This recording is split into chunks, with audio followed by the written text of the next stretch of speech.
ఖచ్చితంగా ఉంటుంది. ఇక్కడ రెండు పార్టీలు అంటే ఒక దగ్గర బీఆర్ఎస్ పార్టీ వచ్చి ఇంకో దగ్గర కాంగ్రెస్ పార్టీ వస్తే కొంత ఊరనిచ్చేటువంటి అంశం ఉండే కావచ్చు. కానీ రెండింటికి రెండు చోట్ల మాత్రం కాంగ్రెస్ పార్టీ అధికారంలోకి రావడము, చైర్మన్ పీఠాలను కైవసం చేసుకోవడము, అలాగే ఉన్నటువంటి 12 మున్సిపాలిటీలో కూడా కాంగ్రెస్ పార్టీ క్లీన్ స్వీప్ చేయడము, బీఆర్ఎస్ అస్తిత్వంకి ఏమాత్రం అవకాశం లేకపోవడాన్ని కూడా ఇక్కడ మనం గమనించాల్సినటువంటి అవసరం ఉంటుంది. ఇందులో భాగంగానే ఆ నిర్వేదం ఖచ్చితంగా బీఆర్ఎస్ నేతలు, కార్యకర్తలు అలాగే నాయకుల్లో ఉండేటువంటి పరిస్థితి ఖచ్చితంగా ఉంటుంది. కాబట్టి ఇక్కడ ముందు నిన్న ఎర్రబెల్లి దయాకర్ రావు అక్కడి నుండి వెళ్ళిన తర్వాత మన వైపు క్లీన్ స్వీప్ గా ఉంటున్నటువంటి పరిస్థితి. కానీ ఎట్టి పరిస్థితుల్లో మనము ఒక అస్త్ర సన్యాసం చేయకూడదు, 10 రోజులైనా సరే ఇక్కడే ఉండి తమ తేల్చుకొనే వెళ్తామన్నటువంటి ఒక ఆలోచనలు కూడా చేసి ఇక్కడ కార్యకర్తలను కూడా ఉత్సాహపరిచినటువంటి విజువల్స్ కూడా మనం చూసాము. అట్లాంటి నేపథ్యంలో కాంగ్రెస్ పార్టీకి గట్టి పోటీ ఇచ్చేది మనమే అన్నటువంటి ధీమా వ్యక్తం చేశారు. కానీ ఈ రోజు కూడా నిన్న ప్రతి ఊరు నుండి అంటే ఒక క్యూరియాసిటీ, తొర్రూరు మున్సిపాలిటీ పరిధిలో ఉన్నటువంటి ప్రతి గ్రామం నుండి వందల మంది కాంగ్రెస్ నాయకులు అలాగే వందల మంది బీఆర్ఎస్ నాయకులు కూడా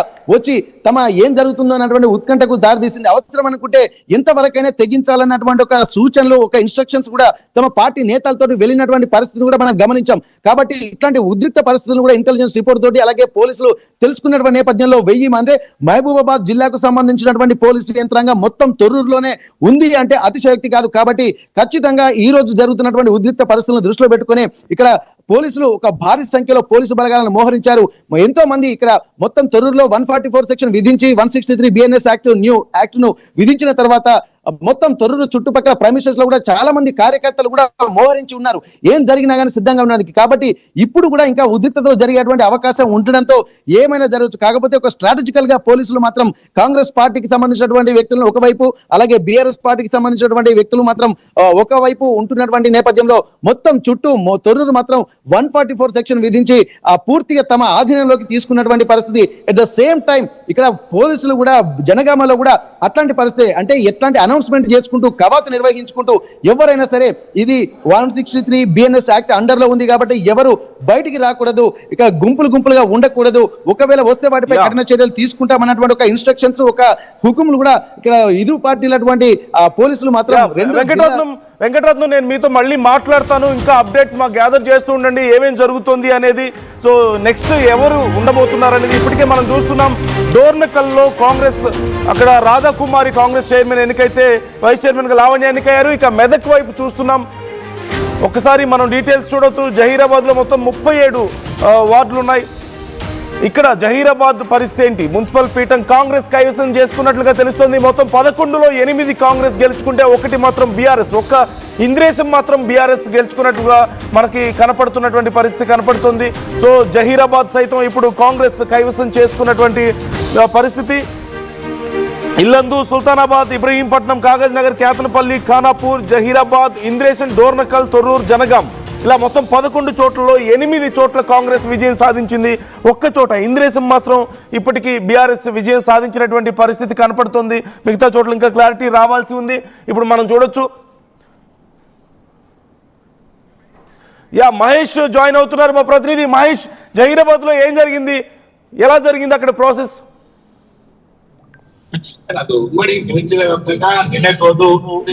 కావచ్చు ఇటు జహీరాబాద్ ఘోరం వింటలేక వాయిదా వేసే పరిస్థితి చూసాం. అదే ఈ రోజు జహీరాబాద్ కీలక పరిణామాల మధ్య ఈ రోజు కాంగ్రెస్ పార్టీ కైవసం చేస్తుంది. ఇక్కడ 37 వార్డులకు గాను ఇక్కడ చూసుకున్నట్టయితే వార్డుల్లో 15 బీఆర్ఎస్ ఉంది, 14 కాంగ్రెస్ ఉండగా 3 బీజేపీ, 2 ఎంఐఎం, 3 స్వతంత్రులు ఉండగా వీటికి సంబంధించి ఎంఐఎం పార్టీకి చెందిన 2 కౌన్సిలర్లతో పాటు స్వతంత్ర కౌన్సిలర్ 3 కాంగ్రెస్ పార్టీకి మద్దతు తెలిపడంతో 19 మ్యాజిక్ పేర్కొంది. అదేవిధంగా ఎంపీ యొక్క సురేష్ సత్కార్ ఎవరైతే ఉన్నారో ఎక్స్ అఫీషియల్ సీట్ సంబంధించి ఎవరైతే మద్దతు తెలిపారో దానికి సంబంధించి 20 వార్డులకు మ్యాజిక్ ఫిగర్ చేరుకున్న పరిస్థితి. దీనికి సంబంధించి ఇప్పటికే కాంగ్రెస్ పార్టీ ఒక అత్యంత కీలకమైన పరిణామాల మధ్య ఇటు జహీరాబాద్ కైవసం చేస్తున్న పరిస్థితి ఉంది. దీనికి MP Suresh Satkar X official ఓటుతో 20కి పేరిన కాంగ్రెస్ బలంగా చెప్పుకోవచ్చు. బీజేపీ పార్టీకి చెందిన 3 కౌన్సిలర్లు బీఆర్ఎస్ ను మద్దతు తెలపడంతో 18కి పెరిగిన బీఆర్ఎస్ బలం. అంటే ఏది ఏమైనా ఇక్కడ చూసుకుంటే కాంగ్రెస్ కు 20 బలాన్ని చేరుకోవడంతో కాంగ్రెస్ పార్టీ జహీరాబాద్ కైవసం చేస్తుంది. అదేవిధంగా మరొక స్థానం చూసుకుంటే ఇంద్రేశం మున్సిపాలిటీ కైవసం చేసుకున్న బీఆర్ఎస్ పార్టీకి చెప్పుకోవచ్చు. నిన్న కోరం లేక వాయిదా పడిన చైర్మన్ వైస్ చైర్మన్ చెప్పుకోవచ్చు. మున్సిపాలిటీలో 18 వార్డుల్లో 9 బీఆర్ఎస్, కాంగ్రెస్ 6 సీట్లు ఉండగా 2 బీజేపీ, స్వతంత్ర అభ్యర్థి ఒక్క స్థానంలో గెలుపుకు దగ్గరలో ఉన్నారు. ఇప్పటికే బీఆర్ఎస్ లో చేరిన స్వతంత్ర అభ్యర్థి, దీంతో 10కి చేరిన బీఆర్ఎస్ బలం దాంతో సునాయాసంగా బీఆర్ఎస్ పార్టీ కైవసం చేస్తున్న పరిస్థితి అయింది. ఏది ఏమైనప్పటికీ ఒక కీలక పరిణామాల వద్ద ఈ యొక్క జైరాబాద్ ను కాంగ్రెస్ పార్టీ కైవసం చేస్తున్నట్టు మాకు తెలిసింది. నందు. Right thank you Mahesh, thanks for the updates. మొత్తం మీద ఇటు జహీరాబాద్ ని కాంగ్రెస్ కైవసం చేసుకున్నటువంటి పరిస్థితి కనపడుతోంది. చైర్మన్ గా యూనస్ ఎన్నికయ్యారు, వైస్ చైర్మన్ గా శిరీష ఎన్నికైనట్లుగా మనకు సమాచారం అందుతుంది. చివరి నిమిషంలో ఇండిపెండెంట్లు కాంగ్రెస్ కి సపోర్ట్ ఇవ్వడంతో కాంగ్రెస్ గెలిచినటువంటి పరిస్థితి కనపడుతుంది మనకి. మొత్తం మీద తీవ్ర ఉత్కంఠ నడుమ ఇటు జహీరాబాద్ని సైతం కాంగ్రెస్ కైవసం చేసుకుంది. చివరి నిమిషంలో జరిగినటువంటి మ్యాజిక్ అనే ఇది మనం చూడాలి. చైర్మన్గా యూనస్, వైస్ చైర్మన్గా శిరీష అక్కడ ఎన్నికయ్యారు, మనం చూస్తూనే ఉన్నాం క్లియర్గా. సో మొత్తం మీద 11లో 8 ఇప్పటికే కాంగ్రెస్ కైవసం చేసుకుంది. ఒక ఇంద్రేశాన్ని మాత్రం బీఆర్ఎస్ కైవసం చేసుకున్నటువంటి పరిస్థితి మనకు కనపడుతోంది. సో ఇంద్రేశంలో చైర్మన్గా కిషన్కుల ప్రమీళ ఉన్నారు, వైస్ చైర్మన్గా హరీష్ రెడ్డి అక్కడ ఎన్నికైనట్లుగా మనకు కనపడుతోంది. ఇక మిగతా పరిస్థితి ఏంటి అనేది చూడాల్సి ఉంది. మనం ఒక్కసారి పరిస్థితి చూడొచ్చు. వరుసగా ఇటు బీఆర్ఎస్ డోర్నకల్ కానీ, తొర్రూరు కానీ, జనగామ కానీ, అలాగే ఇటు ఇంద్రేశం, జహీరాబాద్ అలా వరుసగా క్లారిటీ వస్తున్నటువంటి పరిస్థితి కనపడుతుంది. మరొక 3 చోట్ల ప్రాపర్ క్లారిటీ రావాల్సి ఉంది. వెంకటరత్నం ఉన్నారు మా ప్రతినిధి. వెంకటరత్నం, ఇక తొర్రూరుకి సంబంధించి ఎప్పటిలోపు క్లారిటీ వచ్చే అవకాశం కనిపిస్తుంది? వైస్ చైర్మన్ ఎవరు అనేది?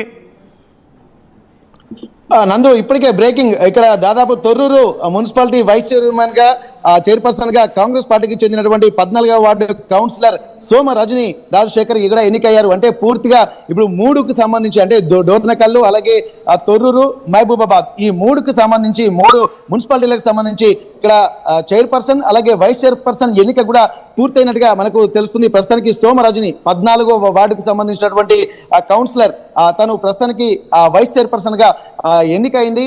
తను ప్రమాణ స్వీకారం కూడా ఇంతకు ముందే అయిపోయినటువంటి పరిస్థితి. అన్ని ఒక ఎక్స్క్లూజివ్ బ్రేకింగ్ కూడా ఆర్టీవీ ఎప్పటికప్పుడు అందించినటువంటి విషయంలో మాత్రం సబలీకృతమైనట్టుగా తెలుస్తుంది. మొత్తానికి ఇక్కడ బయటకు వచ్చిన తర్వాత ఎట్లాంటి పరిస్థితులు ఉంటాయన్నది ఇక్కడ మనం గమనించాల్సింది. ఇప్పటి వరకు ఇక్కడ ఉన్నటువంటి వార్డు కౌన్సిల్ సభ్యులు అలాగే ఉన్నటువంటి అభ్యర్థులందరూ కూడా ఇక్కడ మున్సిపల్ కార్యాలయంలోనే ఉన్నారు.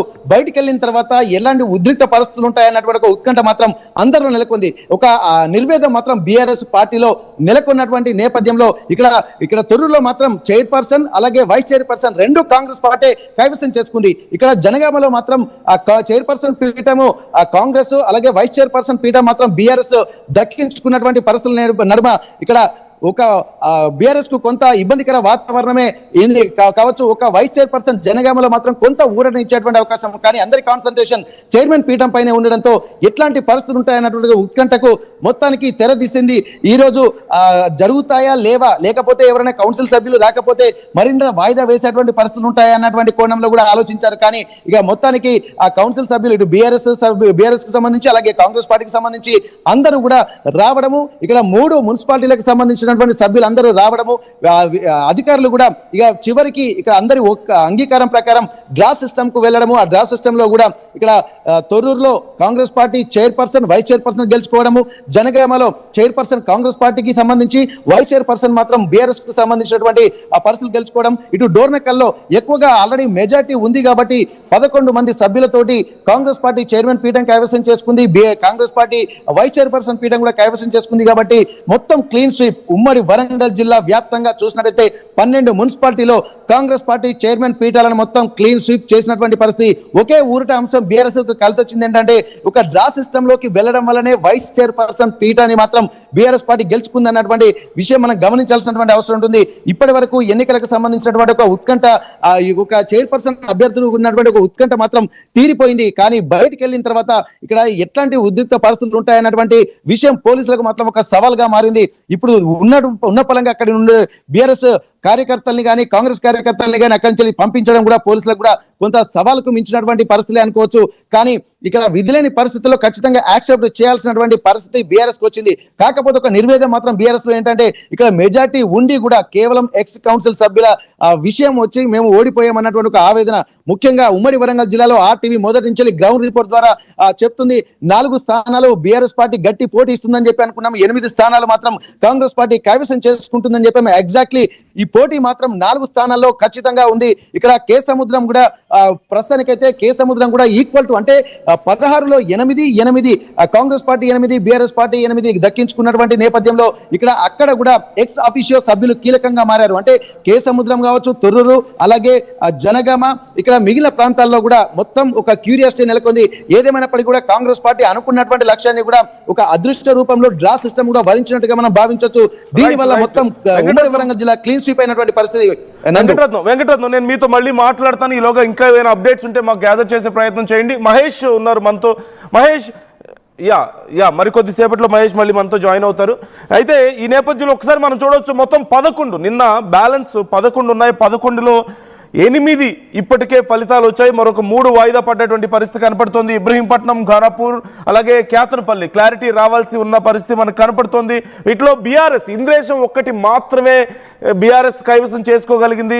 కాంగ్రెస్ 7 కైవసం చేసుకుంది.